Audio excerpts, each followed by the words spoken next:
And I think lots of those links that you've been talking about, lots of that history is actually very evident in the present when you look at the foods that are eaten in, for example, in Yemen, and the foods eaten in Hyderabad in India or other places.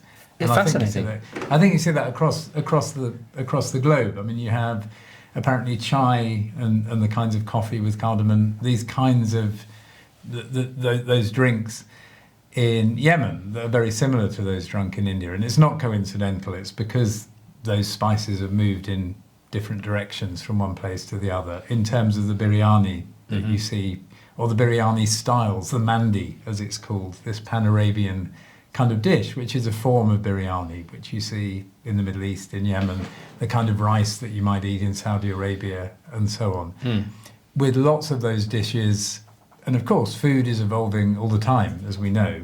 And there are all sorts of, we talk a lot about fusion on the podcast as well. But you've also got food moving in all kinds of different directions across the globe. Whizzing here, whizzing there. And what I think what's really, it's a very good point, James. What I think is really interesting here is that how often do people talk about India and Yemen as in the same kind of culinary or cultural context? Never, almost never. Apart from on the migration menu. Yeah.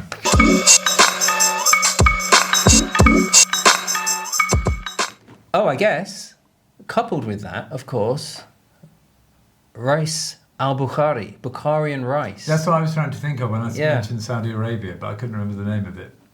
So this is a really interesting one because this sort of goes back to the Emir of Bukhara and the Great Game when the sort of Soviet empire was moving into West Asia and people were migrating from Bukhara into northern Afghanistan, bringing with them food and culinary practices, and it kind of created a particular dish. They became very famous as street stall vendors and so on. And then as the Russian encroachment developed, they moved further south into Kabul and set up as food stall traders in Kabul.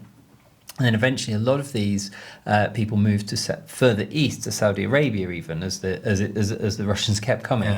And then in Saudi Arabia, the style of kind of oily, carroty and fruity raisin rice became sort of indigenized as an Arabian, Saudi Arabian dish.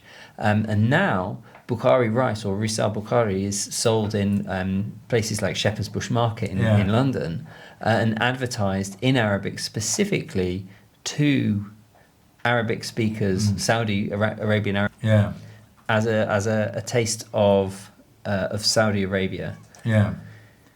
And it's interesting because people feel very strongly about where their food has come from, who this food belongs to, in a way. I mean, there are all these debates about hummus and where hummus originates. Also about the samosa.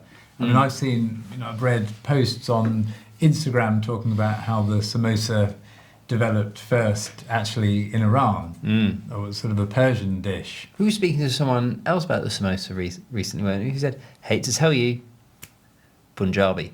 Punjabi, I can't remember.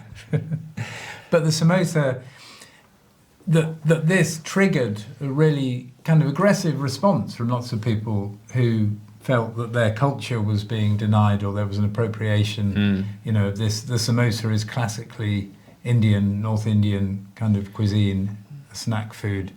And this idea that it might have come from somewhere else was seen as a terrible thing to say, despite the fact that, as you've already pointed out, the chili came from South America, the potatoes came in from other places, also from South America.